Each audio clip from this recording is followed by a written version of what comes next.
สบายดีเนาะพ่อแม่พี่น้องไปทุกคนวันนี้มากินข้าวซองกันเด้อเนาะข้าวเสานี่เสาเนาะ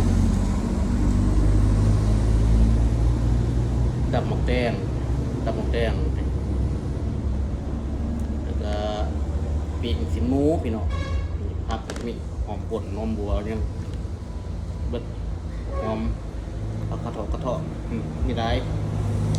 มากินกันพี่น้องบอกได้ใหญ่ทางน้ำด้วยต้องได้แบบต้องไปกับมุ้งแบบต้องไปกับมุ้งนี่แหละมากินกัน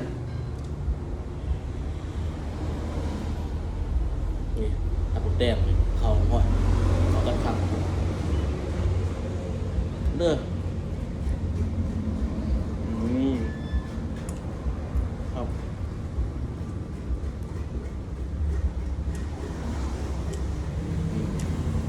นี่คือหมู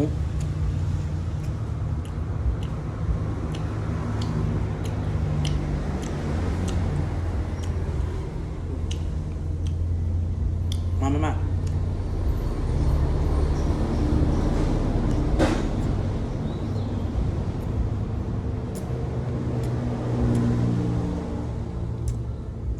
ครับ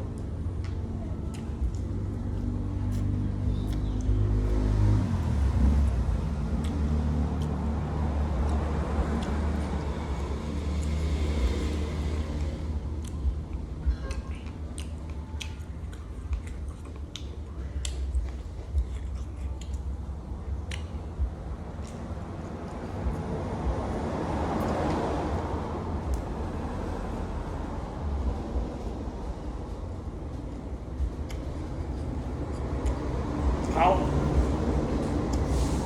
เนี่ยกินหมู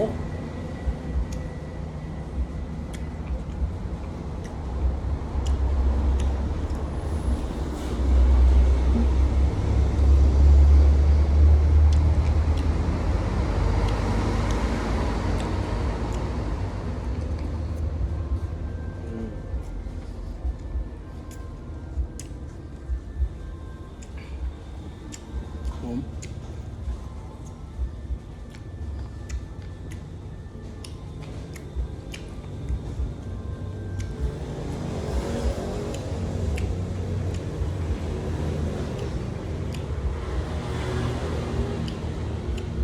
หมู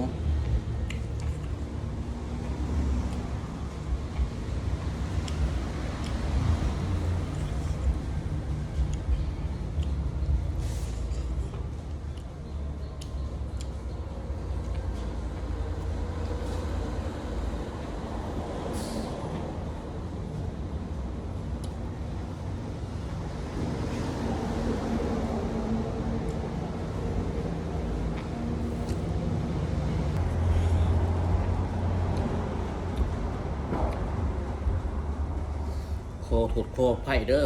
ยานี่มันแดดไรใหญ่บอล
แดง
หมู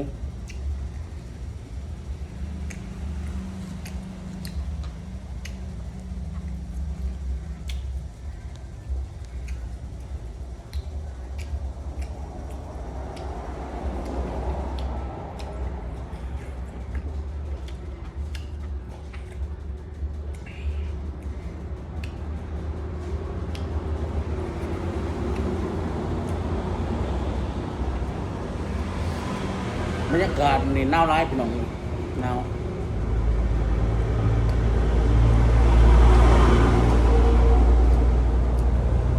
บรรยากาศนี่หนาวร้าย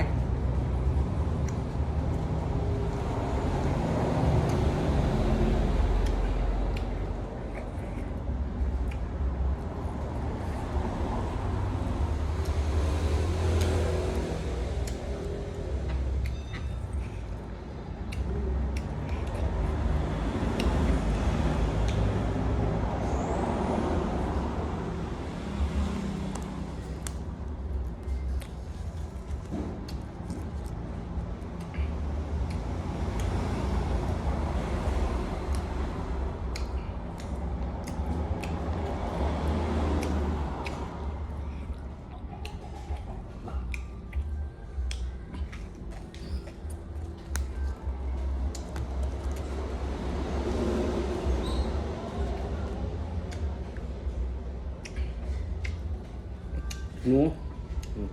เนี่ย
แป้ง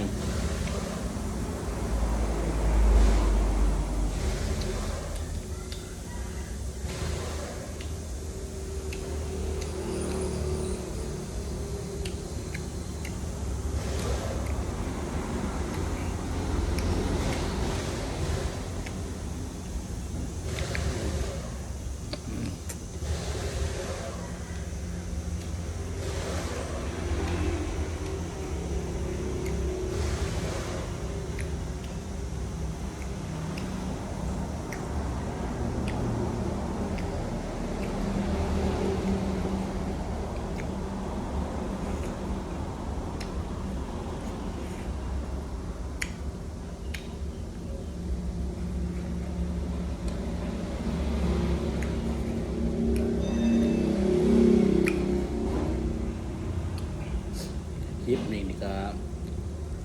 ลาไปคนเดิมพี่น้องเด้อไปพบกันใหม่ในคลิปหน้าก็ขอกดไลค์กดแชร์กับใครแน่เพื่อให้เรามีกำลังใจในคลิปต่อไปนี่ก็มีอย่างไรพี่น้องลาไปก่อนบ๊ายบาย